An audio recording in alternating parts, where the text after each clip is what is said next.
Hi, and welcome to Behind the Scenes with Axiom Medical. I'm your host, Jason McWhinney. If this is your first time joining us, this is a bi-weekly series where we go behind the scenes here at Axiom Medical and talk to the people that make the company tick. We've talked to various people throughout the company over the past almost year now, from everyone from HR to our executive team and all across the board. I'm very excited to bring you our special guest today. Her name is Nichole Ried. She's a registered nurse, and she will be part of one of the nurse case managers for our Tempo Live platform that we've launched to help companies deal with mental and behavioral health in the workplace. Nichole, how are you? Good. How are you? I'm doing well. I'm fantastic. So, thank you for doing this. You have a unique story to tell, and I'm very excited to share your story with our viewers. I was wondering if you could just start off by introducing yourself. Well, I am Nichole Ried. I am a psychiatric nurse case manager at Axiom. I have been a nurse for 11 years now, an RN for 11 years. I was an LVN before that. And I started working in the emergency room and did that for about a year and a half, and then went into different types of nursing after that.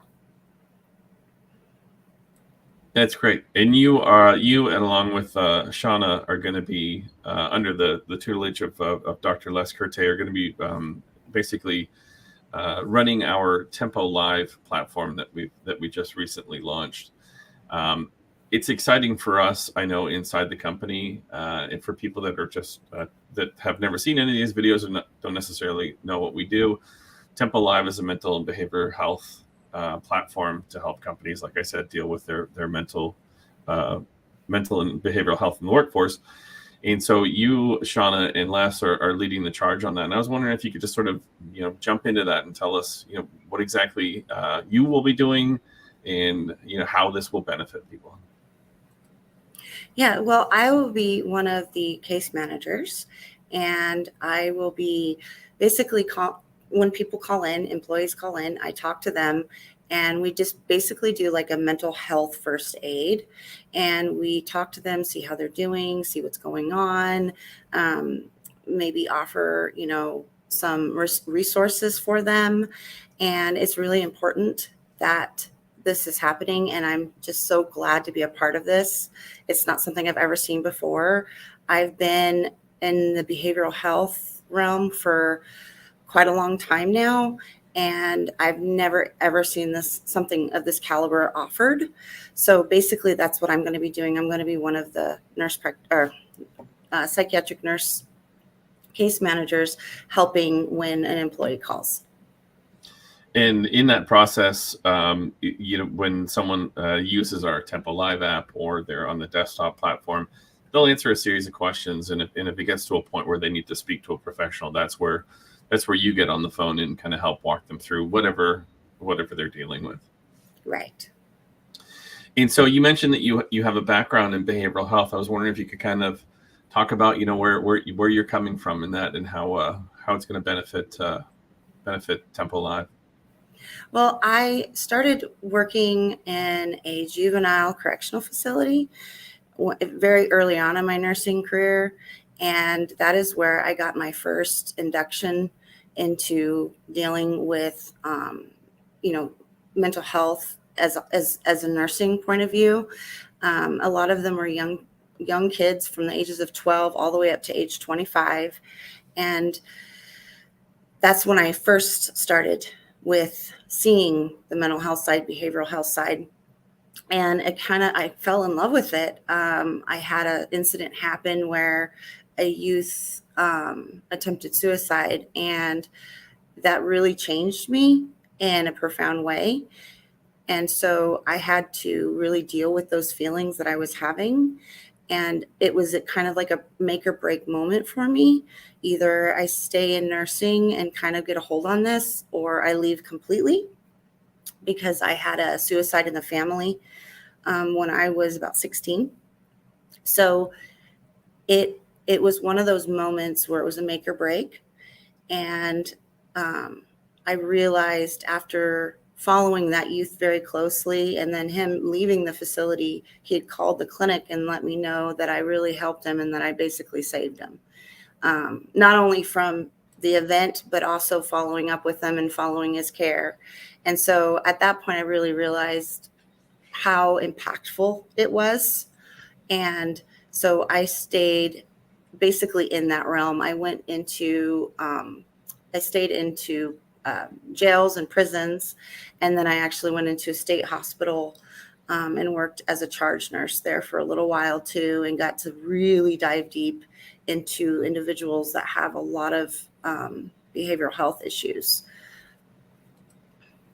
And that's amazing and commendable. I know that trauma is a huge thing in people making big changes in their life, and to go through something like that and to stay the course is very commendable. And I know that we're very lucky to have you on the team. That's for sure. Well, thank you. Mental health is a huge issue right now. It always has been, but it seems that more and more people are talking about mental health and how we can make changes. I was wondering if you could talk to us about how you came to Axiom Medical and how you found us and how long you've been here. Well, I'm still quite young to Axiom. I've only been here since December. I was working in a psychiatric hospital here in Texas, and I saw that there was an opening for case management. And when I really looked into it and I saw what they were doing for what they were planning on doing with Tempo, I just fell in love with the idea. I thought, this is great. This is wonderful. This is what we need. There are, people that I've come across working as a nurse in the jail setting that, when they come in through intake, they had jobs, they were working, they were doing these things, and they didn't have any type of services. And that was the hard thing of seeing that happen was, people that were coming in that this was their first ever seeing someone that could actually talk to them about behavioral health services. And it was shocking to me. And when asking them about those things, they would always say, well, it just costs too much, or, whatever reason. And so I always felt like in my heart that if we could reach people, very early on in some capacity, that would be fantastic. And so having this, and when I first talked to Dr. Curte, when I was being interviewed and he was telling me about this, I was overjoyed. I thought, this is exactly what we need. We need people that are in the workplace that need to talk to someone just on the basic first aid level. Yes, if there's a crisis, of course, we'll be there for that too. But if we can get them at the basic level, it's so important, and it will really help a lot of people. Yeah, for sure. And, I'm on the marketing team, so it's part of my job to tell people what we do. And I know internally in our department, we've been talking about the mental health issue for a really long time, and how do we do this? And so the company's made like a huge investment to hire some amazing people behind this and develop this platform. So I'm really excited what the future shows. So let's talk a little bit about yourself. Where are you originally from? You say you're in Texas now. Are you born and raised, and are you a natural born Texan? No, I'm not. I was born in California, but I was raised in Oregon, and I've been married now for about 2 years, and my husband, him and I knew each other when we were in middle school in California, and then we kind of just went our ways in life. And he moved to Texas, and he lived in Texas for about 18 years or so. And so when we got together after all this time, he said, well, I want to show you Texas, because he was living in Colorado at the time. We both were. And I said, okay, show me. He said his state of Texas. So very proud. So he brought me to Texas, and I fell in love with it. And I said, oh my gosh, take me there, please. So we moved last August. So here we are. That's great. Well, welcome to Texas. I've been in Texas myself 18 years. And actually this past Saturday, I just became an American citizen. So I don't know. Congratulations. Well, thank you. I don't know where I get my Texas citizenship, but I'll try to figure that out. Oh, I'm sure that someone can provide it for you. I'm sure there's I'm many sure. out there. Texas is so massive, and there's just so much for it, so much to offer. Mhm. For me, I'm a big fan of going out to West Texas to unwind out into the Big Bend area, and then you've got the Gulf Coast, and then you've got the Panhandle. So you've got everything in one state. Yeah, and that's why I fell in love with it. I'm a tree person, and so I told him, I said, don't take me to the tumbleweeds, take me to where the trees are in Texas. So he took me to the Houston area, and I said, this is great. There's trees. So that was the only thing that I needed. And I've discovered since being here that there's a lot of things that will kill you here. So Yes, for oh, sure. so, and I've encountered some water moccasins and things like that, things I've never seen before ever in my life. So it's been an experience. Yeah, there's a lot of things that can kill you here. One Mhm. of the first times I was in Texas, I stopped to get gas in LaGrange, and I had never seen so many different kinds of bugs in my entire life.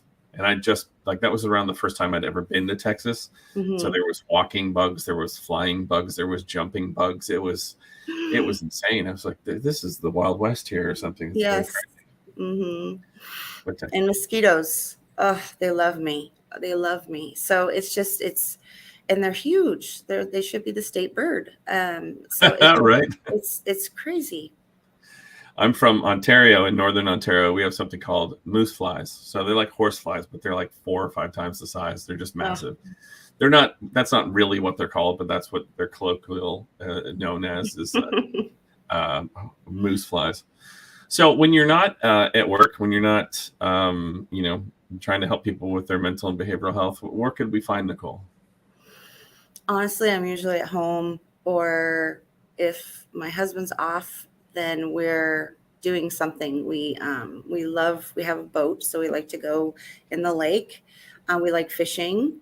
My son is 18, and he's actually moving here from Oregon soon, so he'll be the one that's going to be my biggest priority. He has some special needs, so I'm gonna be doing a lot with him once he gets here. That'll be my full-time job when I'm not working.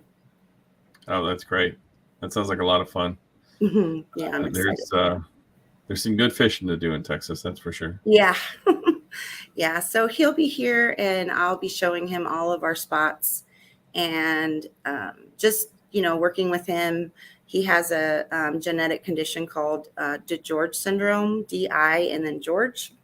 And so he was born that way with that, and he's got lots of complex medical needs. So he'll be here, and I'm just going to be going and just kind of dealing with his needs as they come, and like I said, showing him our fishing spots and things like that because he likes to fish. So it'll be fun.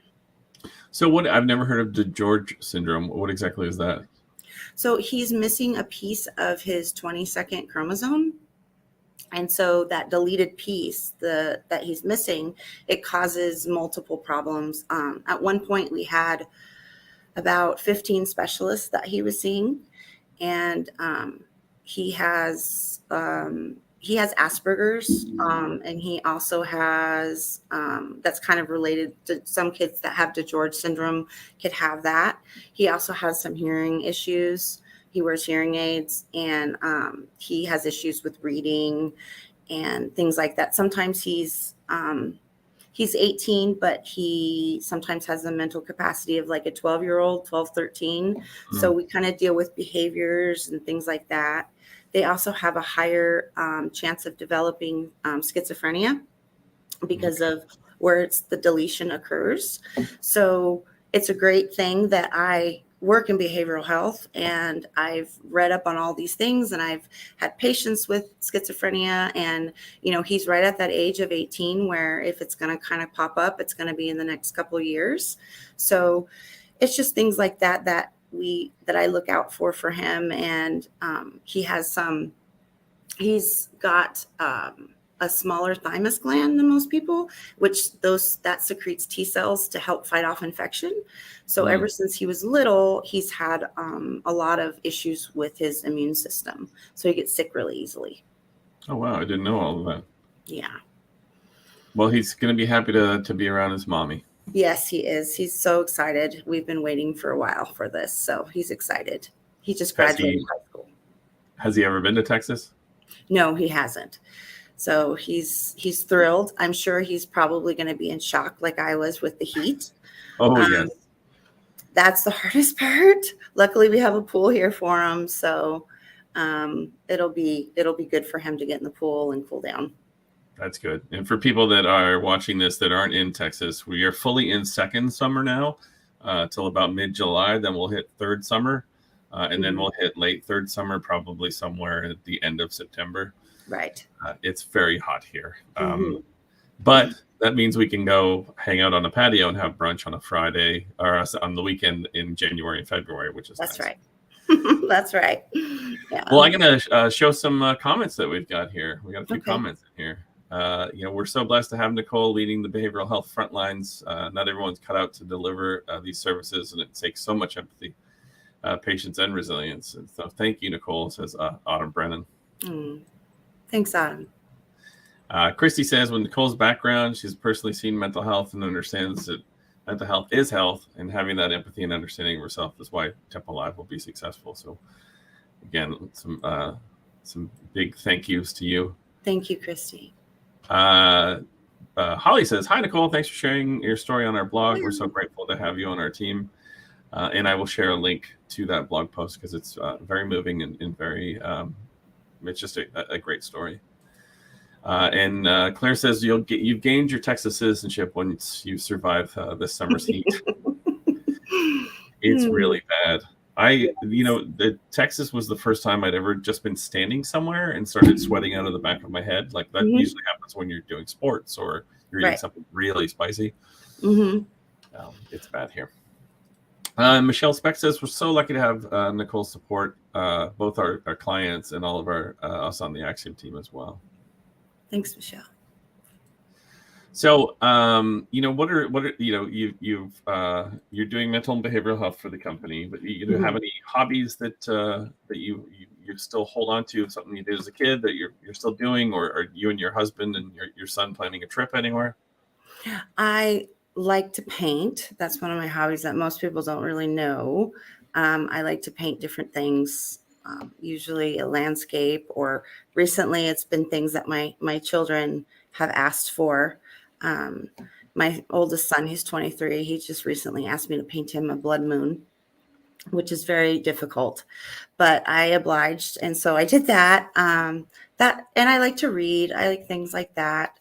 A lot of my time is spent at home or with my husband, and him and I are truly, truly best friends. And so we do everything together, every single thing. We go to friends' houses and visit with them. We really are a team with everything that we do, my husband and I.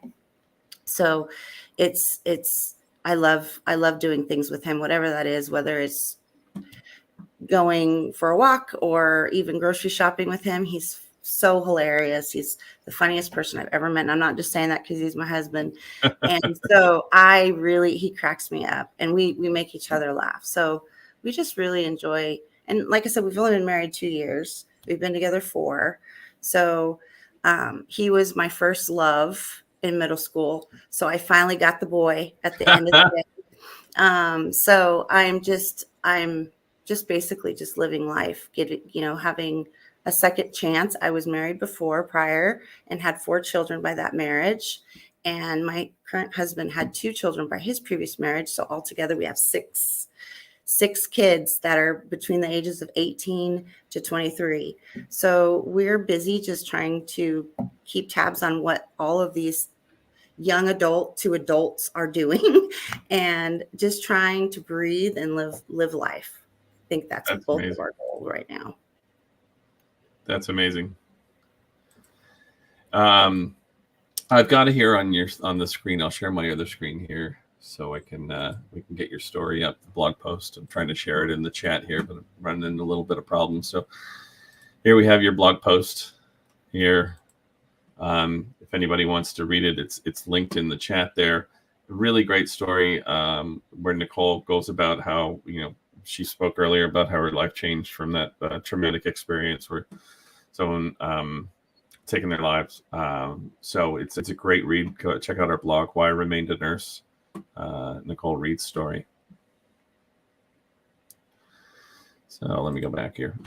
So anything else? Any trips planned for the future? Anything you're excited about coming up?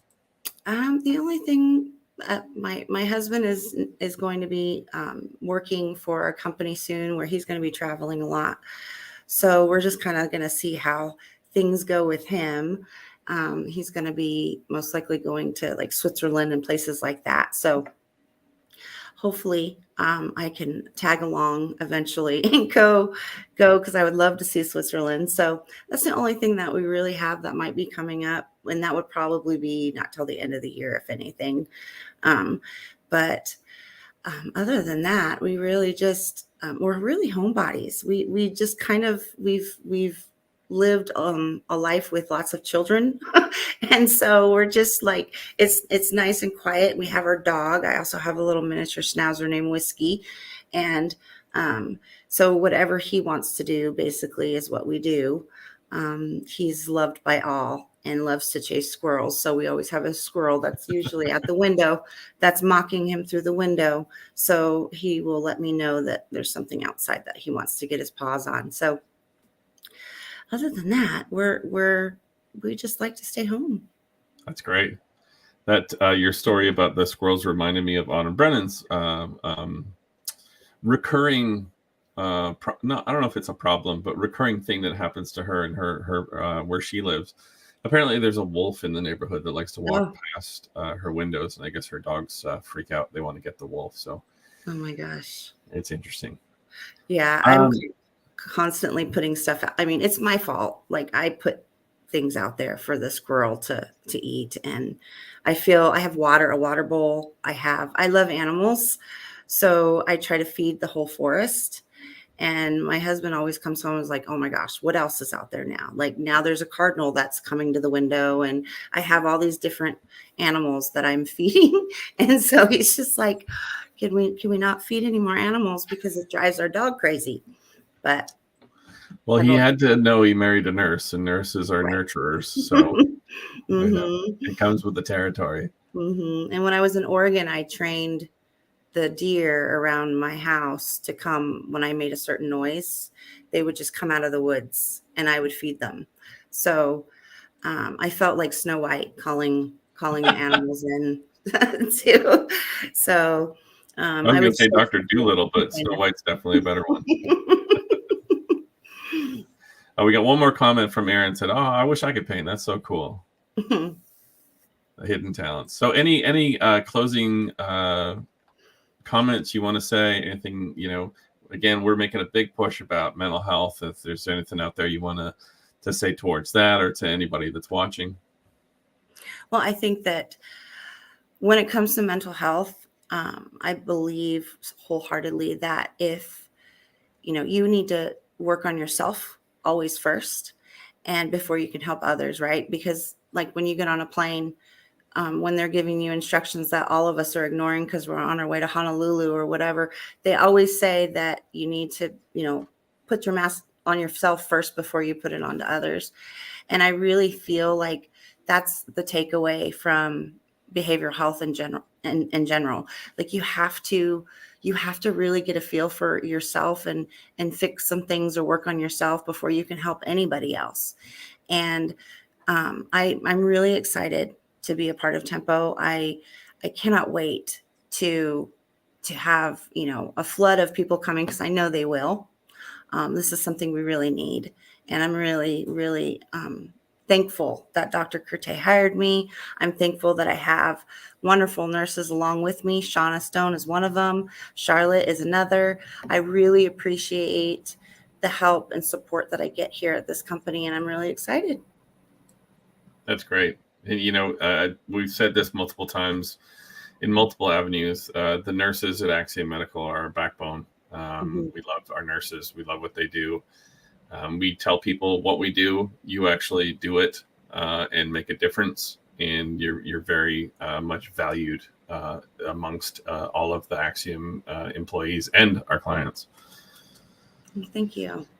Well, thank you for joining us today. I really appreciate it. I'm glad that we got to talk and to hear your story. And again, to the people out there, go check out the blog post. I'll put it in the comments after this. It's a really a great and unique story, really heartfelt.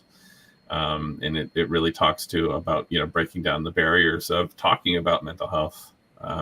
That's where we have to get to a point, is where it's okay. It's okay to tell people you're struggling. It doesn't mean that you're weak or anything Absolutely. Like that. Well, thank you so much, Nichole. And thanks everybody for tuning in. That's our show. Bye. Thank you very much. Bye.